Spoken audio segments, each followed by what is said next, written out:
finished up with the 2020 King of the Hammers, and it was an interesting one to say the least.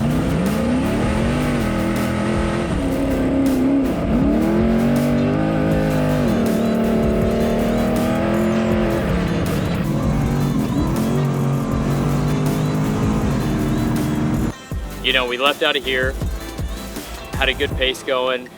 About race mile 15, I noticed my alternator voltage dipping down below 11 volts. Switched over to the second battery just to get me on into the pits. Got in the pits, swapped the alternator, then discovered, hey, that wasn't the issue. It was actually a plug on the alternator that was the issue. Took us about 20 minutes to get that sorted, and by that time, we got passed a million times.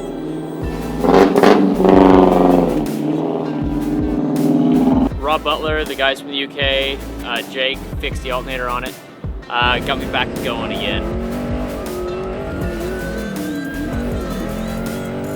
So I was on a mission just to get people past again because I knew it was coming, Cougar Buttes, and I didn't want to get caught up in bad traffic at Cougar Buttes, but as luck would have it, we did.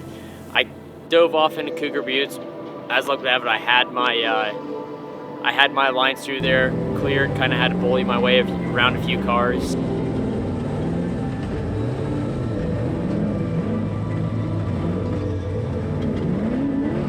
Got past 5 or 6 cars there, then headed off into the desert, just kind of picking people off one by one.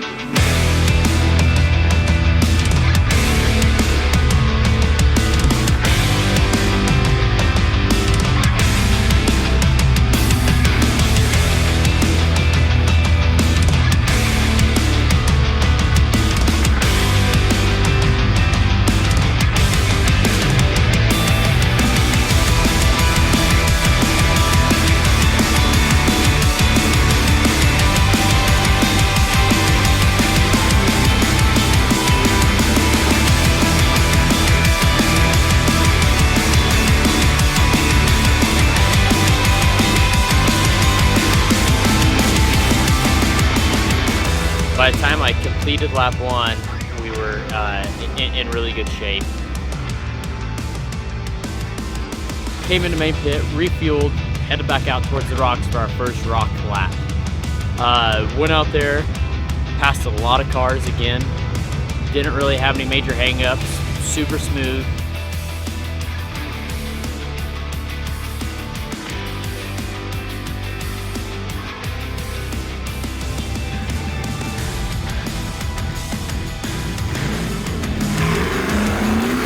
Back in the top 5 position. Took back out after getting fuel and checking over the car, and got to race mile 1 on my 3rd lap, and the mid shaft in the car broke. Couldn't really tell what was happening because it was spinning inside of itself, so I dropped the belly pan, discovered the issue, thought I lost a transfer case, something crazy, thought my day was completely over. So I dropped the belly pan, looked at it, and discovered it was just that mid shaft.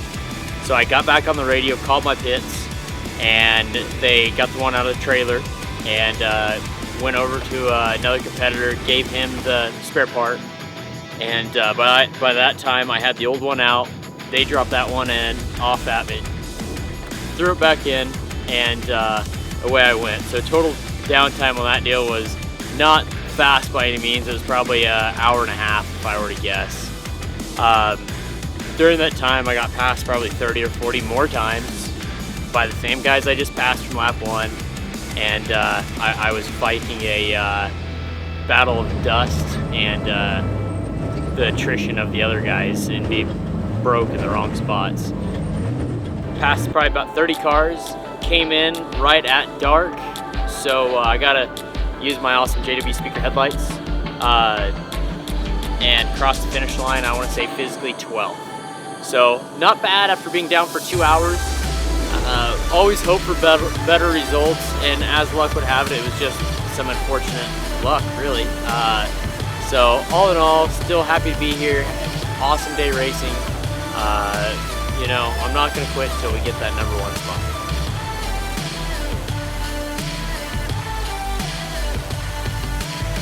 And that wraps up our 12 days of the 2020 King of the Hammers.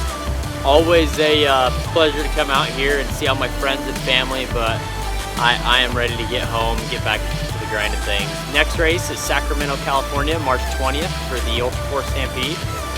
Looking forward to doing a little bit of short course racing. So Loretta's going to shed some weight, kind of get in her short course trim, and kind of go from there.